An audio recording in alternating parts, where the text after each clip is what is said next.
Hello and welcome to another video. I'm coming to you with my wonderful, beautiful dog there in the background. So she's joining me here on this small trip. And today I wanted to talk to you about something that I mentioned in the last video, and that is basically the key to success on a minimalistic lifestyle, and that is to find your life purpose. And to extend on that, I think it's also important to know how you approach finding your own life purpose. And then the first thing I want to mention is when you talk about life purpose, people always say you find your life purpose, but I would say that's actually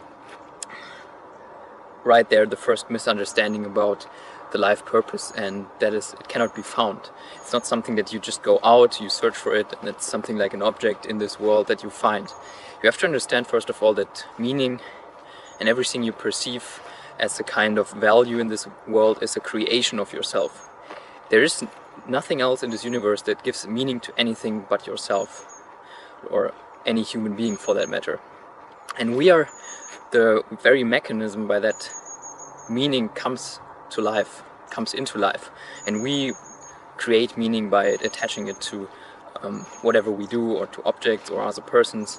And so the first step, and we go from abstract to more practical here, but the first, maybe it sounds very abstract, but it's very important that you get this understanding, is that you crush all your current notion of what meaning is, and that it exists out there in a society, that society has a shared belief system and meaning system that's based on something real and tangible, because it's not.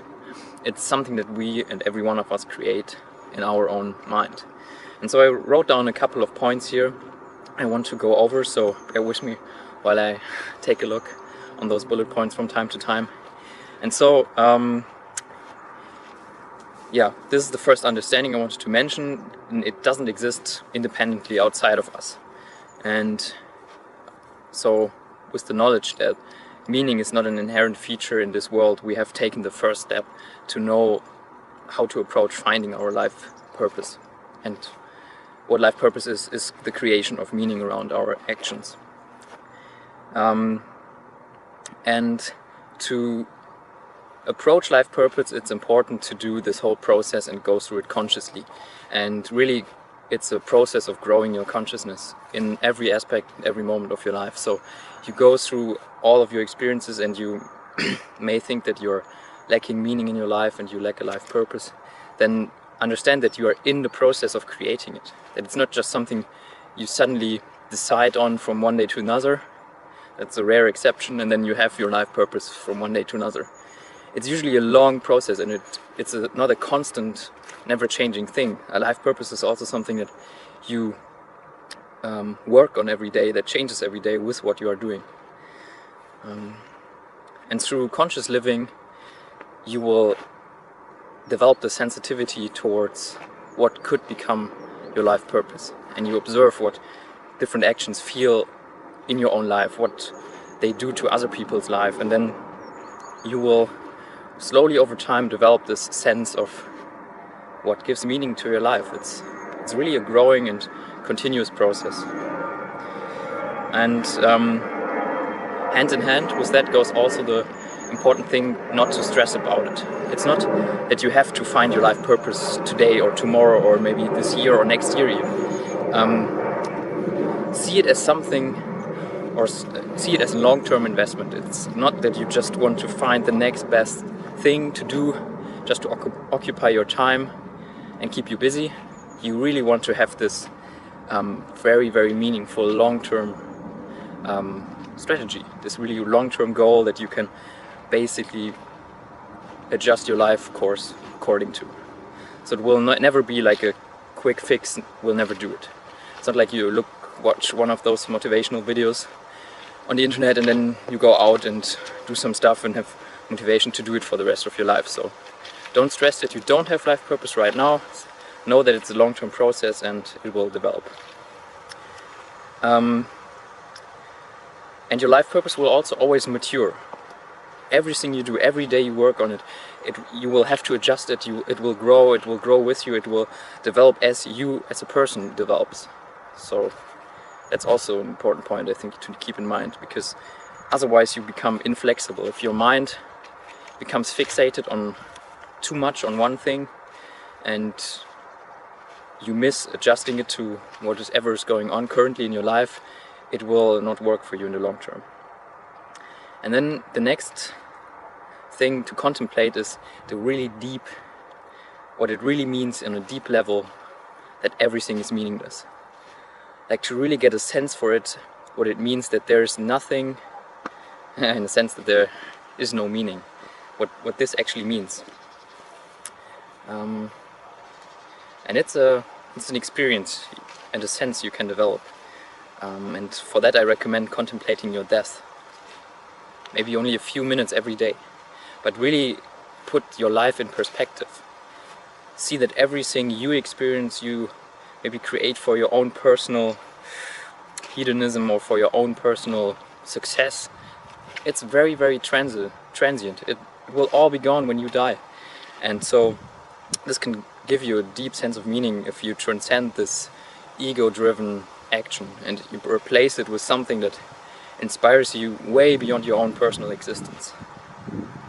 Because then you put everything you do in a bigger perspective of how your actions influence larger systems. The society, the environment, maybe your corporational environment, or the people you work with. So there are many, many systems that are influenced way beyond your personal life, and this, when you reach a certain stage, they become much more meaningful, much more important to you than what you achieve for your own personal life. And this is really what will drive you in the long term. Because if you're only concerned with your own personal goals and your pleasure, then this is a dead end. It's just, you can only go so far down that road and experience so much before it becomes boring. And then, yeah, you will find yourself again searching for some meaning. And then you also need to see how your own actions, you derive the motivation for them from actually something beyond your ego at a certain point. And that is what I mentioned with the larger systems. You think in terms of these, yeah, not self-driven motivations, but motivations that come from actually seeing larger systems at work and larger than egos. They are not like interacting with each other only on a personal level, but all the interactions we have as people influence the whole society. So it's not just what we do on a personal level, it's much beyond that. And then on a more practical level, you should also try to find what actually brings you joy. Like what actions, what are your interests? Like very practically, because you want to contribute to society in a positive way. So how can you best do that? By really utilizing your abilities and your strengths. I mean, this is a really difficult word for me. Strengths, whatever. And just try to find what you are good at. And naturally from that comes a lot of joy, because you might think something is very meaningful to you and very purposeful, but maybe after some time you also see that you will never be really that good in it, that you can give something on a larger scale and contribute in that way to society. The last thing I want to say is there's probably this field of finding your life purpose is so vast and so large. This short little video can only be a small first step in really creating your meaningful and life purpose driven strategy. So take this as a point from which to venture deeper into this topic and into your own research. Maybe something has clicked with you, you were able to take away some key points here. This is my short little introduction to finding your life purpose. That's it. See you in the next video.